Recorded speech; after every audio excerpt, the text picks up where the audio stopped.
Good morning, everyone. Thank you so much for coming. Glad to have everybody here today. Good morning. Morning.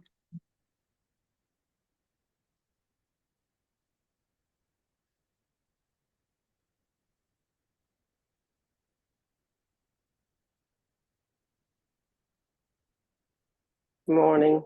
Good morning.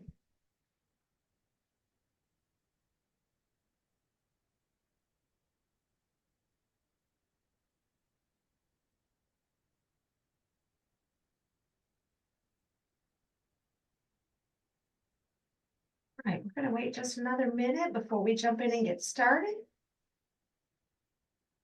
Everybody ready for a long weekend? Yes. Very much so. Okay, and my little meeting here today didn't keep anybody from taking Friday off, did it? I hope not. I hope you're not off and here. We all know how we tend to do that. Tammy, this is Colleen. Can you hear me? I can. Okay, thank you.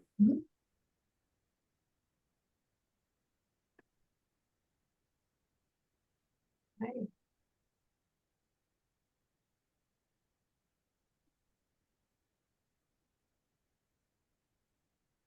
All right, y'all, let's get started. And Jade, since you're here, if you don't mind, I am going to make you a co-host so that if anybody pops in after I've started yapping away, that way you can let them in if I don't see them. Yeah.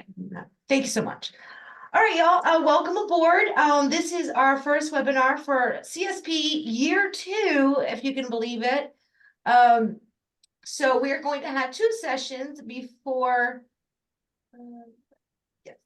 We're gonna have 2 sessions before we get to that period right before the application is gonna be submitted. So hopefully this gives you an idea of everything you'll need to know going into that application. The idea is if you are currently applying for a charter, that you can be writing your CSP application basically at the same time. So that when you do or when you are approved, that you'll have that ready to roll and get started with the next application cycle. So let's jump in and get started. Today, we're just really going to go over the RFA. We want to make sure there's a clear understanding of the RFA, the grant criteria, and the process by which applications will be reviewed and scored. Today, we're going to make some introductions. You all know me, of course, because you've gotten a gazillion emails from me already. And we'll look over the RFA, talk about what we have coming up next, and then I'll give you an opportunity to ask any questions. If you have any questions along the way, please don't hesitate to raise your hand, pop in, unmute. I don't think you have to wait till the end. Okay. Ms. Jermaine Gilson is our Assistant Superintendent, Office of School Choice. She's actually the CSP Program Director, but most of your time you'll spend with me. I'm the Executive Director of New School Strategy. And if you have any questions, my email, by the way, I guess I should have put it here, is tammymorgan3@la.gov. I am very fortunate that there is another Tammy Morgan with the State Department, but she's with the Health Department. She's very kindly forwarded me many emails that she gets. So try to remember, I am Tammy Morgan 3 if you email me directly. You can also email cspgrant@la.gov. So goals of the CSP over the next 5 years, 4 years now, LDOE wants to support the addition of over 5,000 seats in 25 new, expanding, or replicating charter schools, primarily located in districts that have multiple schools in AUS, districts that have a D or an F, rural districts, and districts where free public choice options are currently limited. Those were the goals, the objectives we put out in our grant that was approved by USDOE. Broadening access to high quality public school seats for educationally disadvantaged. I'm going to come back to this educationally disadvantaged because this is kind of important, and improving educational outcomes for educationally disadvantaged students attending Louisiana charter schools. The intent of these sub-grant awards are to ensure that schools are well positioned to navigate startup challenges. We know it's costly, and it's even more costly than it was just a few years ago. So we will be providing essential startup funding, leverage the collective capacity with LDOE and among quality project partners to provide impactful support. And that's going to come in terms of technical support regarding governance, technical support regarding finance, technical support regarding enrollment and retention. A lot of technical support comes along with the grant for the grant awardees. Ensure schools are not only able to meet the educational needs of their students, but are organizationally sound and financially viable. So eligibility for the CSP grant comes down to two things. You must first be an approved charter before submitting the eligibility form and sub-grant application. So if you're one of those charters that are in the middle of this application cycle, we currently have rolling that will, I believe those applications come to October. Bessie, we will have, you will have to have that step first. And then eligibility form is due almost, I think it's the week after, Bessie. And then the application due 2 weeks after that. If you are already authorized, you've met that criteria, you can submit the eligibility form and the sub-grant application as soon as you have it ready. It's not due until October 30, okay? Proposed or expanding charters must be in one of the target areas. So if you would like to apply for a CSP grant, you have to fit into one of these criteria. A district where multiple schools have designated multiple schools at AUS 3. Multiple is very, not really defined. So we go with 2 or more. That's that. If you have multiple children, you have more than one. So that's how we kind of looked at that. A D or F district, that is not many in the state right at this point. A rural district, and a district where free public school choice options are currently limited. If anyone would like a list of what do we call a rural district, what do we call a district that has limited choice, you let me know and I can get that sent to you, okay? Expanding charter schools that are wishing to expand must also meet the criteria of having a high quality charter school. And they have to meet the federal definition and the state definition of what is a high quality charter school.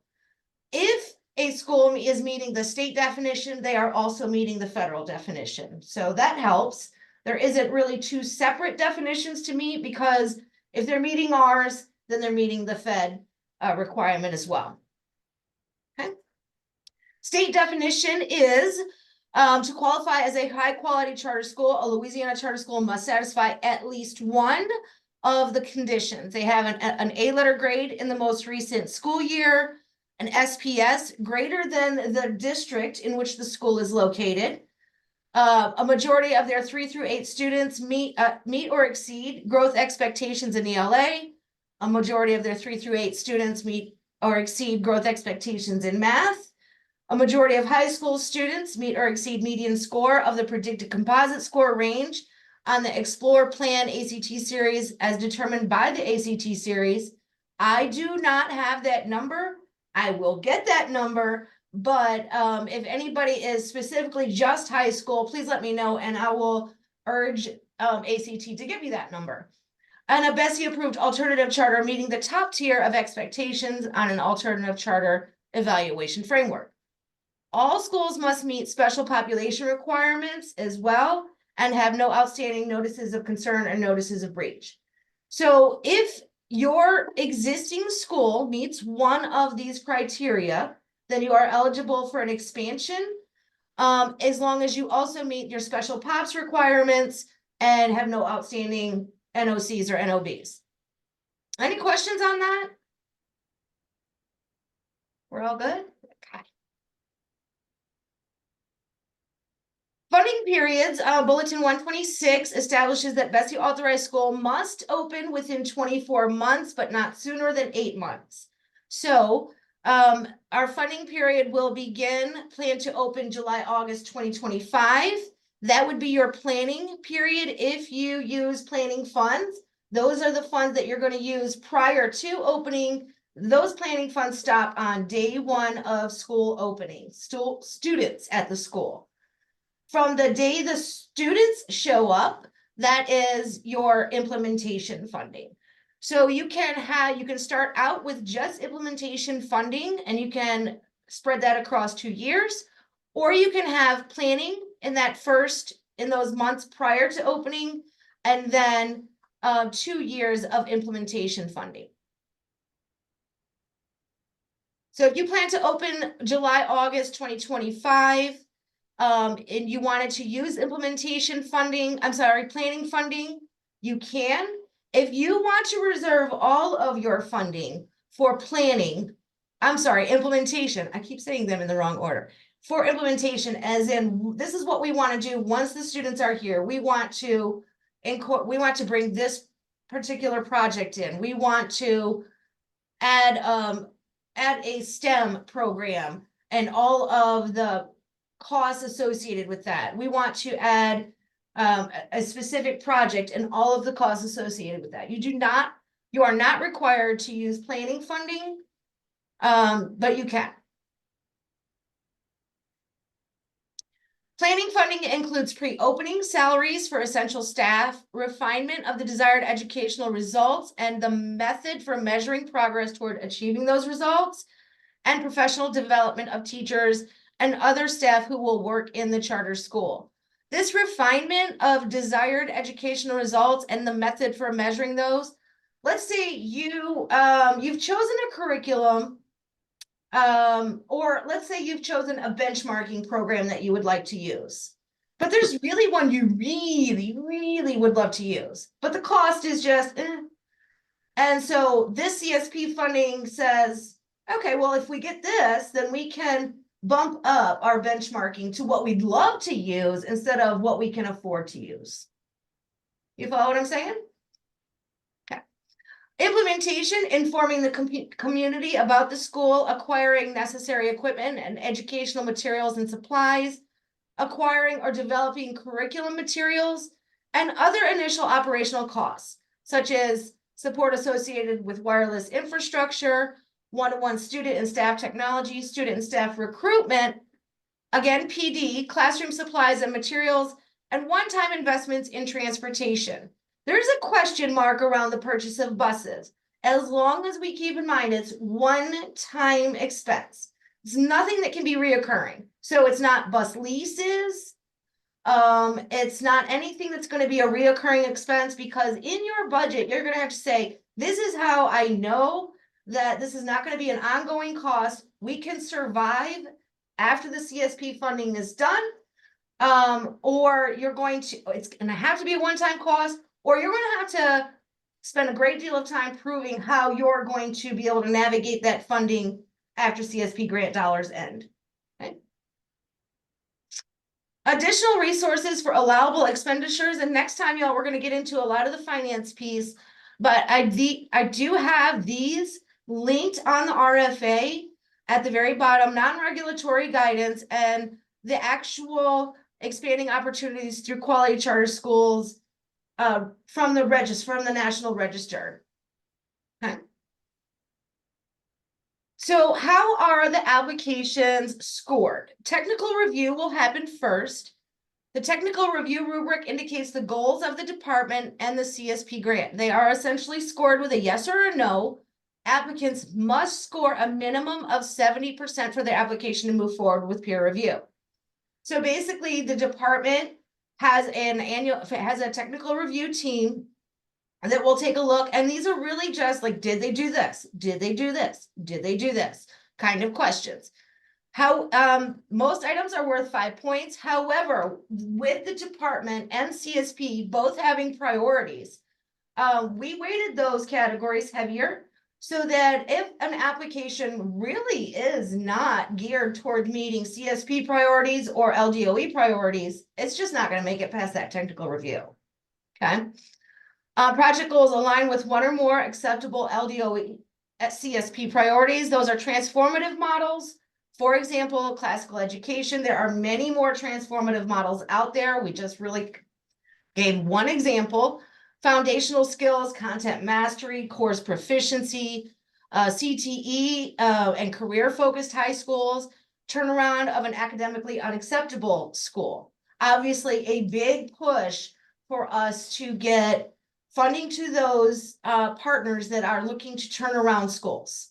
Okay, project goals align with the LPCSP subgrant eligibility criteria and evidence the project will serve educationally disadvantaged students.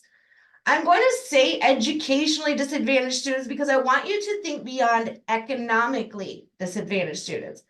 USDOE does not define economically disadvantaged students. They define educationally disadvantaged students. Now, those happen to be all of the categories that we consider economically disadvantaged or students with disabilities. What we consider at the state level are special populations, and those requirements that y'all are meeting, we'll refer to them together as educationally disadvantaged students.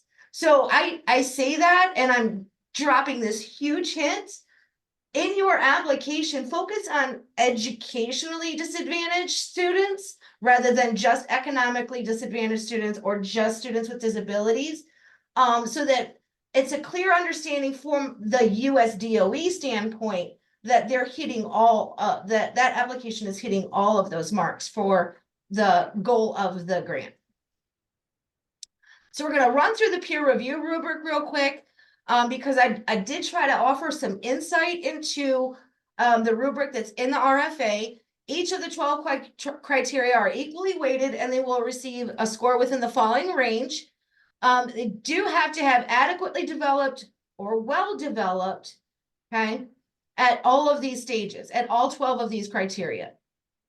Executive summary describes the mission, model, vision of the charter school, identifies key innovations supported by historical performance of the operator or applicable research. So if you're already an operator, you want to use your history of performance. And if you're a new operator, what data is supporting your model, your mission, your vision? Why have you chosen the specific way that you'll operate your school and the vision that your school has in mind? Was that based on any kind of research? Include that, okay? So thinking, and this is really an addition and biggest reason why I'm glad y'all are here today, because I can kind of talk you through what the peer reviewers are going to be looking for. Does the executive summary provide an overall understanding of the model, mission, vision, and the reasoning behind those overarching intentions? Is it clear that the vision, model, and mission are possible because the applicant is afforded flexibility and autonomy because they exist as a charter? That's a big piece of it. Why is it that what you're doing can be done because you're a charter?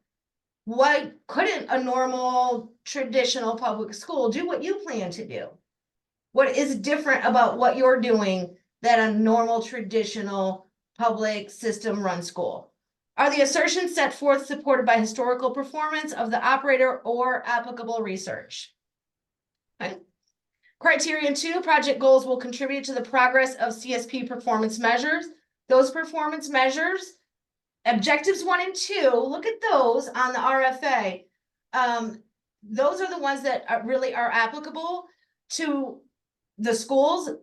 Objective 3 is us improving authorizing throughout the state, so that one really doesn't apply to the actual applicants. Are the goals specific, measurable? We've all heard of SMART goals. We've all talked of SMART goals. So that's what we're going to be looking for. Are the goals aligned to improving educational outcomes for, again, educationally disadvantaged students? And project goals may also include process goals such as recruitment and training of board members, professional development, but they also must be SMART. So if you would like to, let's say you've got a brand new school, your board members have an idea of what will be expected of them, but you can use your planning funds or your implementation funds to provide training to them There are several training opportunities for boards so that they can most effectively serve and support the school. So if you feel like that is a piece of what will give your school a better chance at success, then by all means, you can include those sorts of things, processes like that. 3, identifies measurable milestones, including dates and intermediate outcomes that will be used to keep the school on track to achieve its project goals. Will the proposed benchmarking properly and adequately show progress toward the project goals? And what will the school use to measure progress above and beyond state assessments?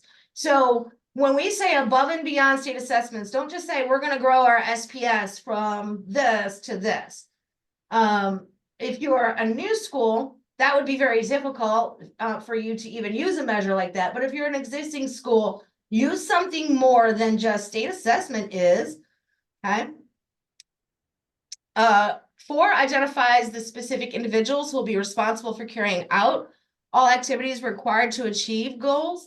If you do not have specific people already in those positions, but you know what those positions, the responsibilities of the people in those positions be, if you have those job descriptions already, that is, you don't necessarily have to name the people, but name those positions who are going to be handling certain responsibilities throughout the process. Who is involved in the work of achieving the goals? Is support being provided to those who are responsible?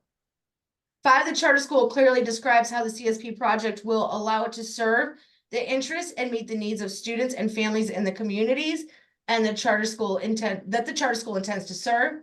So does the school target a more specific population? If so, what project measures address the interests and needs of that specific population? And if not, how will the school meet the needs and interests of the broader student population? 6, the charter school ensures that the proposed project will not hamper, delay, or negatively affect any desegregation efforts in the community in which the charter school would be located, and it will not otherwise increase racial or socioeconomic segregation or isolation in the schools from which the students are or would be drawn. If you happen to be want to see there's only 2 or 3 areas left in Louisiana that are under federal deseg orders. If you happen to be in one of them, you should know, be sure to check to find out if you are, and how are you going to meet those orders that are already in place. Will the school be under deseg orders or a unitary status? Are the demographics of the intended population described? What, if any, measures will be taken to prevent the school project from increasing socioeconomic or racial segregation in the schools from which students will be drawn? 7, evidence of community support. This is a lot. You'll see that a lot of this is quite repetitive from your application, from your actual charter application. Evidence of community support is legitimate, provides proof that the school is needed and or welcomed in the community. We would really like to see and welcomed in the community, but we know it can be an and or. Does Appendix C include letters of support from relevant stakeholders such as parents or community leaders? Does the narrative in Appendix C clearly articulate the need? 8, the proposed project includes a family and engagement plan. That's going to be in Appendix D, which describes the vision and design of the project to include, if applicable, engagement strategies, how it will foster a collaborative culture, the recruitment, admissions, enrollment, and retention processes, and engagement strategies for the targeted population. So thinking about criterion 8, is the family community engagement specifically targeted in the project? Does the school provide for an open dialogue with families and other community partners? And is your CSP grant going to contribute to that? Will relevant information regarding enrollment and admission be well communicated, and by what means? 9, provides an overview of how the project will impact educational needs of students, including educationally disadvantaged students. Is there a commitment to serving all students? What processes or protocols are utilized to ensure students with disabilities, economically disadvantaged, English language learners, and or homeless foster students will have their unique needs met? These are the categories that USDOE considers educationally disadvantaged. These are the ones that fall under that. So incorporate all of these groups into that educationally disadvantaged thinking? Will faculty and leaders receive any specialized training to work with these specific students? So for example, if you're going to have a more specialized ELL program, will you have teachers that receive special training for that? Projected expenditures will be used to help the school achieve project goals it otherwise would not have been able to achieve. The easiest way for me to describe this is, how is your project going to be a game changer for your school? What can be gained that would otherwise be out of reach, much delayed, or dependent on fundraising or philanthropic generosity? So when you're putting your CSP grant application together, I want it always to keep in, how is this changing? How does this potentially change our dream of opening this school, our dream of expanding the school? How could this possibly make that different? Better, faster, improved, more effective, more efficient, better. 11, description of the incremental impact each expenditure or activity will have on meeting goals. So how does each of the funded activities or items create progress toward meeting the goals? Are expenditures tied to the goals? So make sure when you're saying, like, we're going to use this funding to do this, how does that relate back to the goal of your project? And finally, description of how financial stability will be maintained after the end of the subgrant period. Are each of the proposed expenditures considered to be a one-time and or sustainable expense? So again, I mentioned this when I talked about the buses. So we can't lease buses with this money. If we purchase buses, we're going to want to, like when I say financial stability, we know that those buses are going to be able to be maintained. You're going to have to, they're going to need oil changes and tires and maintenance and repairs. So when we say, how can you make it sustainable, include those things in your, how you can fund those beyond the grant. Okay. All right, so this is how the scoring happens. The percent score from both the technical review and the peer review will be averaged to create an overall score. Capacity interviews will be conducted following the scoring of all subgrant applications. So your technical review score will not be adjusted based on your capacity interviews, but potentially your peer review score can be adjusted based on your capacity interview. So if it's something that just in writing didn't come across to us, to the peer review team, I say to us, but to the peer review team, and so they scored it maybe a little low, but it's something you can articulate in your capacity interview, then the score can be adjusted based on what happens in the capacity interviews. Okay. I really hate reading slides when I present. But I feel like me reading through them kind of helps me like add to whatever I want to make sure that we're getting everybody there. So session 2 will have September 30th. That's a month away. Plenty of time to be working on your application if you haven't already. Next time around, we will review the budget forms and what that budget narrative should look like. We'll look at some additional resources, for example, that non-regulatory guidance that I talked about. I'm hoping that we can, I'm not sure if I can grab someone from EGMS, from our finance team here at the department.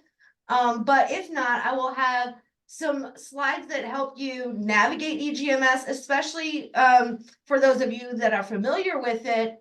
All of this will be easy peasy, but for those of you who are brand new to EGMS, it'll kind of at least give you a little bit of a preview of what that will look like if you're awarded. We'll talk about that eligibility determination form and technical assistance office hours. After we have that next meeting, September 30th, I will have technical assistance office hours. I think I have like 6 hours a week set aside. And I'll have a Google Calendar link that everybody will be able to select a spot if they need to grab some time with me, have some questions to work through. Oh, okay, you know what? Let me, in response to where is the RFA document, let me grab that and I can drop the link right here in the chat for us.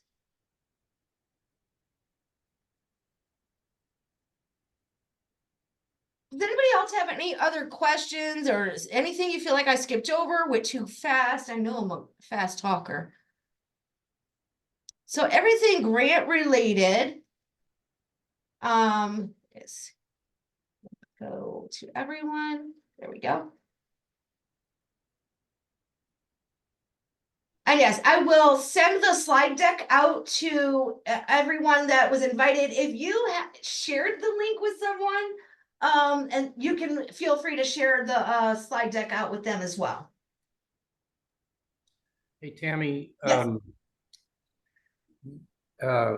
Just a question about the timing of use of the funds. Mhm. If you're expanding an existing charter that meets all the criteria, is it a 5-year time frame or is it a 2-year? I was a little fuzzy on that. That slide, it said 2 years for implementation, 24 months or something. I don't know. You can literally, if you're expanding, like, you can use them immediately.